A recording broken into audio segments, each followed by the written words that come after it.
Chief of defence forces America जा रहे हैं एक दफ़ा फिर, और रास्ते में वो लिबिया से होते हुए जनरल हत्तार से मिलते हुए अमेरिका पहुंचेंगे।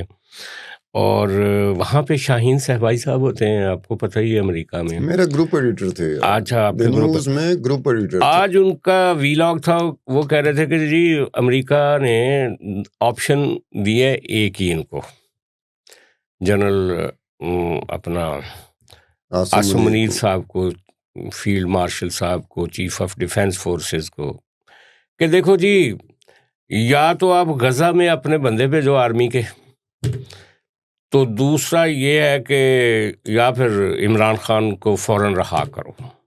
मैं हंसने की गुंजाइश है। क्यों? ये जो इमरान खान जो बेचारा पिछले 1 साल 6 महीने से, और पीटीआई पिछले 1 साल 6 महीने से इंतज़ार कर रही है कि डोनाल्ड ट्रंप कुछ कहेगा, तो अडयाला से बाहर आएंगे। ना सिर्फ ये कि अडयाला से बाहर आएंगे, बल्कि हुकूमत भी दोबारा मिल जाएगी। तो उस पे तो आज तक उसने मुंह तक नहीं लगाया। हाँ, डोनाल्ड ट्रंप ने। लेकिन किसी वक्त तो भी ये कोई कैसे- डेवलपमेंट हो सकती है ना, ये हो सकती है, हम इसका, ये हाँ, मना नहीं कर हाँ, सकते। ये आपकी हाँ, बात ठीक है। डेवलपमेंट तो किसी वक्त भी हो किसी वक्त भी हो सकती है। अच्छा, लेकिन आज भी हो सकती है, 14 साल बाद भी हो लेकिन सकती है। ये जो अलबत्ता जो अमेरिका और बरतानिया में बैठे हुए यूट्यूबर्स हैं, वो मसाला भी लगाते हैं अपना सौदा बेचने के लिए। हाँ, नहीं होता कि अगर मैं और सजाद साहब आप दोनों भी जला वतन हुए होते, शायद हम भी कोई खास कैफियत में होते। हाँ, मतलब एक खास होता है ना, वतन से दूर रहना, वतन से दूर रहना बड़ा मुश्किल कई दफा साबित होता है।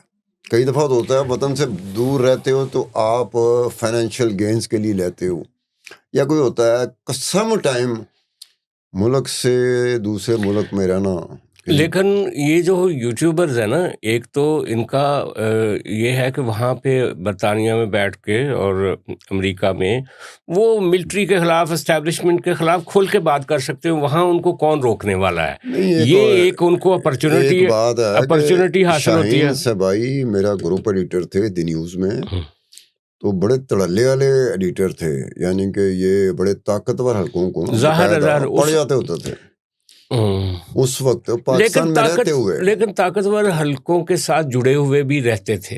ये आपकी बात भी किसी हद तक ठीक है। मुझे भी कुछ लोगों ने कहा था कि यार ये वक्तन फवक्तन जो है ना, जो जैसे जनरल मुशर्रफ के खिलाफ अजीब बातें की, बाद में फिर दोबारा हेलो हाय कर ली, वो हो जाता है। तो इनका तो ये रहा। अच्छा, लेकिन हम आगे बढ़ते हैं।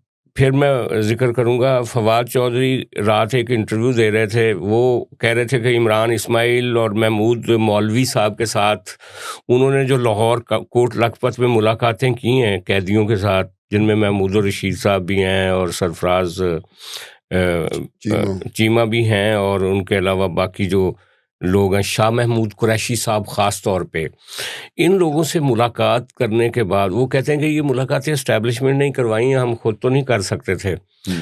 तो जो वो फार्मूला पेश कर रहे हैं ना, उनका ये कहना है कि जनाब अभी आप ये जो एस्टैब्लिशमेंट लगी हुई है ना इमरान खान को माइनस करने के लिए, तो क्या माइनस करेंगे? एक तरफ ये जो पार्टी तो सारी जो है वो बुज़दार पार्टी है, ये जो इस वक्त आपके सेक्रेटरी जनरल सलमान अकरम राजा होगा और बाकी लोग हो गए, ये इनको क्या माइनस करेंगे? वो पहले ही माइनस है। वो उसने कहा ये बुज़दार की तरह के लोग हैं बेसिकली। तो आप ये लाहौर वाली टीम को छोड़ें जो कोट लखपत बैठे हुए हैं। अच्छा, इनको छोड़ें। यानी कि फवाद चौधरी साहब कह रहे हैं कि ये जो इस वक्त लोग खास तौर पे वकील हजरात कलीदी उहदों पे फायज हैं पीटीआई के, वो क्या कहता है कि उस्मान बुज़दार, हाँ, उसने कहा उस्मान बुज़दार, यस मैन, अंगूठा छाप, मतलब कि जो इमरान खान कहेगा सियासी तौर पे यानी ज़ीरो।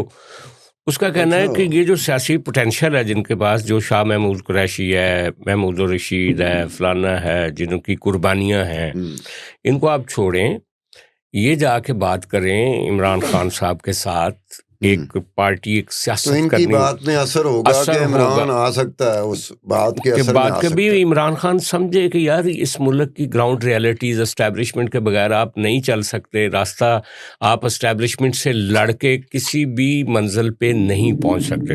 लेकिन ये फार्मूला जो फवाद चौधरी साहब खुद भी इमरान खान साहब को देकर आए हैं, उनका ये कहना है कि एस्टैब्लिशमेंट जो है वो रास्ता तभी देगी अगर खान साहब नरमी पैदा करेंगे अपने इनकलाब में। जिस इनकलाब की वो पीक पे बैठे वो तो आना नहीं है फवाद चौधरी के बकौल, तो उनको समझौता करना पड़ेगा, और समझौता करने के लिए तैयार होंगे तो पिंडी वाले उनकी बात सुनेंगे, वरना पिंडी वाले बात सुनने के मूड में ही नहीं है, उनका ये कहना है। अच्छा, ये वैसे आप लोगों ने जिन लोगों के नाम लिए ये हैं सरफराज चीमा साहब, शाह महमूद कुरैशी साहब और महमूदुर रशीद साहब। महमूदुर रशीद साहब वो डॉक्टर साहब भी हैं यहाँ पे। अच्छा, महमूदुर रशीद साहब का ये हुआ था कि अभी इमरान खान की हुकूमत नहीं आई थी, तो मैंने एक रिपोर्ट की थी FIA की, तो बैंक ऑफ पंजाब का था केस जिसमें महमूदुर रशीद साहब अनफॉर्चुनेटली आ गए थे। अच्छा, तो फिर मुझे PTI के लोगों ने परसू किया था कि खान साहब को बाकी डॉक्यूमेंट्स मिल सकते हैं। PTI के लोगों ने, ये नहीं कि PTI के मुखालिफ, नहीं, वो तो एक बड़ा धड़ा था ना। मैं वो बताता हूँ, एक तरफ शाह महमूद कुरैशी महमूदुर रशीद थे, दूसरी तरफ था ग्रुप जो वो जहांगीर तरीन और अलीम खान का, उनकी आपस में टक्कर थी बड़ी आपस में। तो दूसरा बंदा ये सरफराज चीमा साहब के साथ मेरी बड़ी रही है, बहुत कमाल के आदमी है सरफराज चीमा। मैं इसमें एक बात बताऊं कि जब चौधरी सरवर गवर्नर था तो चौधरी सरवर तो PTI का नहीं था, बिल्कुल नहीं। तो इमरान खान ने चौधरी सरवर को गवर्नर लगा दिया पंजाब का, जब पावर थी, जब वोट ऑफ नो कॉन्फिडेंस हुआ, रोल गए, तो इनको सरफराज चीमा याद आ गया, जो कि इनका इब्तिदा का बहुत बड़ा कामरेड था। इतना ही अरसा उस बेचारे ने बकायदा पूरी स्ट्रगल में सरफराज चीमा रहा इमरान के साथ PTI के लिए, और अभी भी सबसे ज्यादा मार खाई उसने, सबसे ज्यादा उसने मार। उस वक्त भी वो हम जर्नलिस्ट, एंकर पर्सन, कभी किसी को मिल रहा है कभी किसी को मिल रहा है, तो एक्टिव लोग थे ये। यस। और शाह महमूद कुरैशी के साथ क्या हुआ था, शाह महमूद कुरैशी की बेटी इलेक्शन लड़ी तो हार गई, तो फिर ये इमरान खान साहब ने बड़ा तंजिया अंदाज में मैसेज भेजा था कि अगर मैं खड़ा होता, क्योंकि 7 सीटें जीतनी थी, 8 में से 7 सीटें जीतनी थी इमरान खान ने, तो कहता है कि अगर ये सीट पे भी मैं खड़ा होता तो मैं जीत जाता, तुसी शौक अपना पूरा कर लो। नहीं, अब शाह महमूद कुरैशी का जो बेटा है जैन कुरैशी, वो भी म्यूट पे लगा हुआ है, उसको भी पार्टी ने डाउट किया हुआ है कि पता नहीं। और शाह महमूद कुरैशी के बारे में भी लोग बातें करते रहते हैं कि जी वो जा रहा है ये, और लेकिन मैं एक बात बताऊंगा कि फवाद चौधरी की ये जो सारी स्ट्रगल है ना, ये कोई इमरान खान के लिए नहीं है, अपने लिए। ये जो इमरान इस्माइल, फवाद चौधरी, महमूद मौलवी, ये समझ लें कि इस्तेहकाम पार्टी जो बनी थी ना, उसका फेज 2 है।